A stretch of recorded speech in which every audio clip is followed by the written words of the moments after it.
Bonjour petits et grands lecteurs, j'espère que vous allez bien. On se retrouve aujourd'hui pour une vidéo dans le cadre du mois de l'imaginaire et aujourd'hui on va parler des artefacts. Et pour cela je vais sélectionner 4 livres qui ont des artefacts assez communs en fantasy et en clair il y en a un cinquième, mais le cinquième vous le connaissez tous, c'est juste pour vous servir d'exemple, pour comprendre dès le début.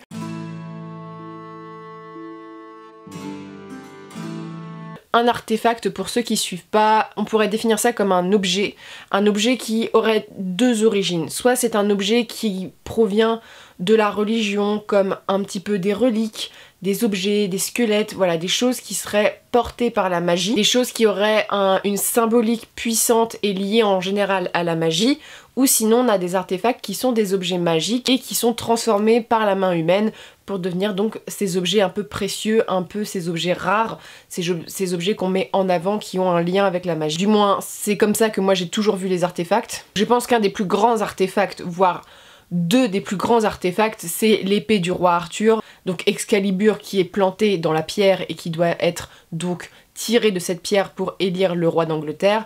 Ça c'est une épée magique.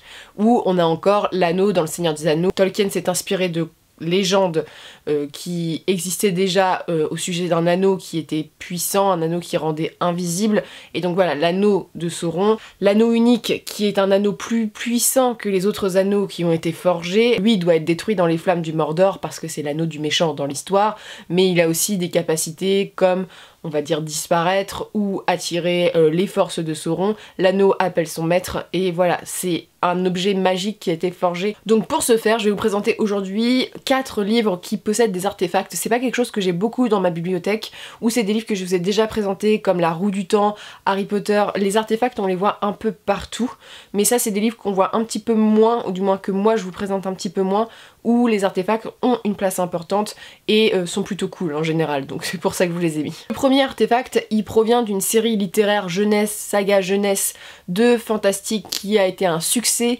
et qui est une saga que moi je classerais plus pour les adultes au vu de la compréhension du livre et des sujets. Je parle, alors ici c'est À la croisée des mondes, ici c'est le préquel La Belle Sauvage de Philippe Pullman, je vous l'ai déjà présenté. C'est un livre qui est pour moi très très bon pour les enfants mais aussi très intéressant pour les adultes pour une raison principale, notamment À la croisée des mondes est une critique de la religion chrétienne notamment, très poussée et en même temps qui est assez délicate. C'est pas quelque chose qu'on voit forcément quand on est enfant, mais quand tu es adulte tu la vois vraiment, et donc on suit La Belle Sauvage, c'est le préquel, donc je vais pas vous en parler plus, mais l'histoire principale de La Croisée des Mondes, c'est l'histoire de la petite Lyra, dans un monde qui est dirigé par une église un peu surpuissante. Elle a un espèce de démon qui la protège et ces petits démons évoluent en fonction de l'âge des enfants. Elle a des amis jusqu'au jour où un de ses amis disparaît et qu'elle part à sa recherche, donc ça va être un grand voyage et on va en découvrir un peu plus sur ce monde. On ne suit pas que des enfants dans l'histoire, il y a les adultes aussi et il y a aussi voilà toute une réflexion. Et dans cet univers il y a de la magie et la magie est plutôt visible par ce qu'on appelle la poussière. Et je vous montre un instrument, un artefact qui est important dans le récit, c'est l'aliétomètre. Alors voilà, comme j'avais fait un partenariat avec Gallimard, il m'avait envoyé cet aliétomètre, donc fait à la main. Et donc l'aliétomètre, c'est un petit objet qui permet de communiquer avec la poussière. Il y en a très très peu. C'est un artefact magique dans La Belle Sauvage et La Croisée des Mondes. Et c'est un artefact, moi personnellement, que je trouve très très beau. Donc voilà, c'est une espèce de boussole en or qui voilà, permet de communiquer avec la poussière et c'est magnifique. Et c'est vraiment un objet que j'aime bien parce qu'il mêle un peu objet fabriqué à la main, un petit peu steampunk et magie, et c'est ce que j'aime beaucoup. Donc voilà, c'est l'aliétomètre, l'objet que je voulais vous présenter en premier. Ensuite on passe à des sagas qui sont un peu plus adultes on va dire, et la seconde qui porte un objet aussi qu'on trouve souvent en fantasy. J'ai plusieurs objets comme ça dans ma bibliothèque qu'on retrouve en fantasy qui peuvent être qualifiés comme des artefacts. Je parle du livre. Alors le livre c'est très drôle parce que ça fait un peu une introspection, le livre dans le livre, mais il y a des récits où le livre est un objet magique, est un objet important, et il y a une saga de fantasy assez connue qui est basé en fait sur un livre maléfique. Il s'agit donc des Bannis des Proscrits. Donc là je vous ai pris le dernier tome, c'était sur le haut de ma pile de livres, donc de James Clemens. En fait c'est l'histoire d'Elena. Elena est une toute jeune fille qui se découvre être une sorcière. Alors une sorcière avec une orthographe assez différente du mot sorcière, mais une sorcière avec son frère. Elle va devoir un peu fuir parce que c'est un univers de dark fantasy et elle va rencontrer une compagnie avec plein de personnages différents, de l'humain à l'ogre, à la guerrière, à l'elfe, plein de créatures différentes qui vont œuvrer autour d'un livre maléfique. Notamment un des personnages principaux a été là le jour où le livre maléfique a vraiment été très important et a vraiment eu une importance, et Elena, elle est liée à ce livre et notamment elle doit le détruire. Donc voilà, c'est un artefact. Souvent c'est pas toujours, il y a des choses positives comme dans La Croisée des Mondes, mais il y a aussi des artefacts qui sont négatifs, et donc ici dans cette série l'artefact est plutôt négatif.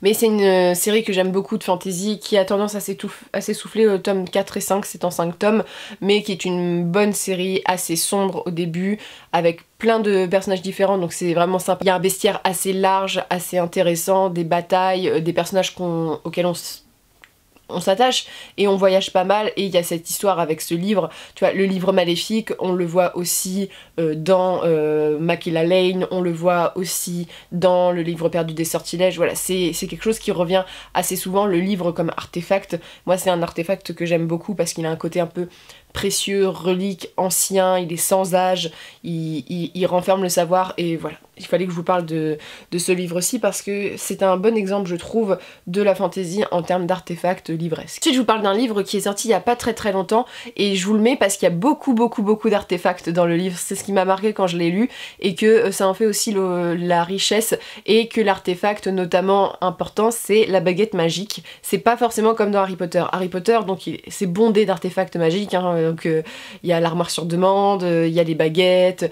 on pourrait faire une liste de 50 objets, hein, vraiment. Il y a beaucoup d'artefacts, mais dans ce livre-ci, les artefacts ont des valeurs positives et négatives, et on retrouve notamment les baguettes. Donc il s'agit en fait le maître des chagrins de Justin Cole, qui est l'histoire un peu triste d'Anev. Anev a une vie vraiment pourrie, c'est-à-dire que quand il était petit, ses parents se sont fait assassiner. Lui, il est manchot dans un monde où l'handicap est taxé de sorcellerie et on va essayer de le tuer dès bébé, et il va être protégé, il va devoir mentir sur son handicap. Il porte même un gant magique, donc voilà, qui est un peu un artefact dès le début, et durant ses cours à l'académie, voilà, qui est vraiment l'essentiel du roman, il est confronté à différents artefacts, que ce soit des baguettes qui peuvent insuffler de la souffrance, qui peuvent insuffler de la joie, voilà, à des boucliers qui sont magiques, à des armes qui sont magiques, voilà, qui renferment quelque chose de magique, et ce qui fait, c'est très original, c'est très complet, et j'ai beaucoup aimé le fait que ces artefacts pouvaient être positifs et négatifs, et qu'en soi, dans le récit, elles ont une implication,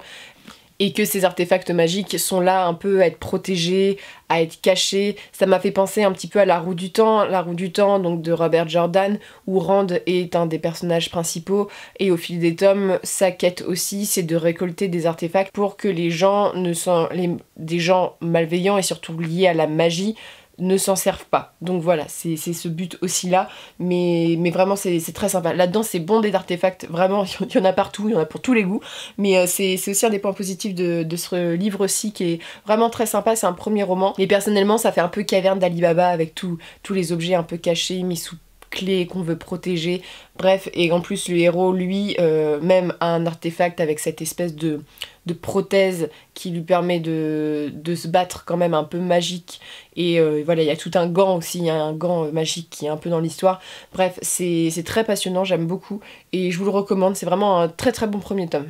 Et enfin, je peux pas parler, je pense, d'artefacts sans parler de ce livre, parce que déjà dans le nom, tu sais que c'est un livre à artefacts, et c'est un livre, j'ai déjà fait une vidéo dessus, mais que malheureusement peu de gens ont lu et qui est un peu passé à la trappe, alors que c'est la source d'inspiration peut-être numéro 2 de George R.R. Martin pour l'écriture de Game of Thrones. On cite souvent que Martin s'est inspiré des Rois Maudits, mais on cite beaucoup moins souvent qu'il s'est inspiré de cet autre livre, alors que en fait quand tu lis le livre, tu vois énormément de choses que Martin a repris après. Donc je parle de Tad Williams, l'arcane des épées, donc il y a 3 intégrales comme ça. C'est une grande saga de fantasy. où on suit le personnage de Simon. Donc Simon, c'est un petit cuistot dans un château, il est un peu domestique, il est un peu bolossé par tout le monde, il est surveillé, il est roux, donc il est un peu mis de côté aussi parce que bon voilà, à cette époque-là, c'est inspiré du Moyen-Âge, hein, donc on n'est pas sur vraiment une ouverture d'esprit de tous. Il est un peu maladroit jusqu'au jour où il va surprendre une conversation et surtout il va devoir fuir le château parce que on va le tuer sinon. Et il va rencontrer un ogre et il y a une grande aventure et notamment un des points principaux de cette histoire, ce sont des épées. Il me semble qu'il y en a 3. Ce sont 3 épées maléfiques et qui corrompent les hommes et donc un des méchants les plus importants trouve une des épées comme ça et devient un peu surpuissant et ces épées ont vraiment... elles aspirent un peu l'humanité des humains, elles sont vraiment très mauvaises, elles sont perfides et en même temps le but c'est de trouver les 2 autres pour empêcher donc le méchant d'avoir les 3 et d'être indestructible en fait, c'est un peu ça l'histoire. Mais j'aime beaucoup cette série qui est palpitante, les personnages sont attachants. Il y a un personnage féminin de Miramele, c'est Miramele dans celui-ci, que je me trompe. Miramele, mais j'ai un doute si c'est celui-ci ou dans un autre récit, où Miramele est une jeune princesse qui va devoir un peu vivre une vie où elle s'attendait pas du tout à vivre cette vie-là, et voilà, à aussi être présente dans ce récit d'une manière ou d'une autre. Elle a vraiment beaucoup d'importance, c'est un personnage que j'aime beaucoup et c'est un livre où l'épée et l'artefact est prédéterminant, c'est l'objet, alors c'est bizarre parce que c'est l'objet maléfique mais c'est surtout l'objet qu'on essaye de récupérer aussi pour soi pour avoir voilà la puissance, on va dire, un peu comme l'anneau du Seigneur des Anneaux. C'est un objet qui est prédéterminant à la survie du monde et elles sont vraiment maléfiques et je ne sais plus si elles parlent ou pas dans le récit à leur porteur, mais dans Warbreaker de Brandon Sanderson que je vous ai présenté il n'y a pas très longtemps, Warbreaker, il y a une épée un peu sanglante et cette épée est capable de parler dans les pensées de son porteur. Donc voilà, c'est un artefact aussi. Mais l'Arcane des épées, c'est vraiment une série que je vous recommande si vous aimez la fantasy. C'est une fantasy assez longue qui prend son temps, mais elle est très classique. Alors si vous aimez la fantasy classique, c'est vraiment une fantasy, je pense, qui peut vous parler. Quand je l'ai lu, j'ai vraiment eu l'impression de retourner dans ces fantaisies des années... de l'héritage de Tolkien en fait, et c'est ça qui est super. Et j'ai beaucoup aimé ce que je l'ai lu après Game of Thrones et j'ai adoré voir tous les parallèles qu'on peut faire parce que la main du roi c'est là-dedans, les marcheurs blancs c'est pas tout à fait décrit comme ça, mais il y a vraiment des grandes inspirations. George l'avait dit dans une interview, mais c'est vrai que malheureusement on n'en parle pas assez de ce livre, mais il est pour moi un des piliers de la fantasy aussi. Pilier un petit peu oublié, mais pilier quand même. Et voilà, cet artefact est passionnant, d'autant plus que ça renvoie beaucoup à la légende arthurienne avec cette épée, voilà, avec les épées qui sont un peu importantes et qui donnent du pouvoir au souverain. Bref, je vous le recommande beaucoup. Donc c'en est tout avec cette vidéo, c'était une vidéo assez courte sur le sujet. Comme vous voyez, je vous ai cité plusieurs autres livres. Les artefacts, c'est quelque chose qui a tendance un petit peu à disparaître, j'ai l'impression, dans la fantasy moderne. En même temps, Le Maître des Chagrins est sorti en 2020, donc pas toujours. Mais personnellement, moi, dans la fantasy que je lis, on peut aussi en trouver dans l'épée de vérité, hein, cette épée, Richard et le sourcier, avec l'épée du pouvoir, l'épée puissante. On voit vraiment beaucoup ces artefacts et souvent c'est les mêmes artefacts qui reviennent en jeu, le livre, les armes. Personnellement, je n'ai pas des reliques saintes, mais je sais que ça peut être aussi des reliques saintes en fantasy. Voilà, il y a plein de choses qui font que ces artefacts ont une importance et je trouve que c'est important d'en parler aussi pour le mois de l'imaginaire parce que c'est un des clichés littéraires qu'on retrouve et personnellement moi c'est un cliché que j'aime bien. Magie ancienne qu'on retrouve dans des objets ou encore des objets que l'on fabrique. C'est ça que j'aime bien avec les artefacts, c'est qu'ils ont plusieurs manière d'être exploité par les auteurs et donc voilà, n'hésitez pas à me dire si vous avez des livres à artefacts à me conseiller ou à lister pour les gens que ça intéresserait et je vous souhaite une très bonne journée et de très bonnes lectures.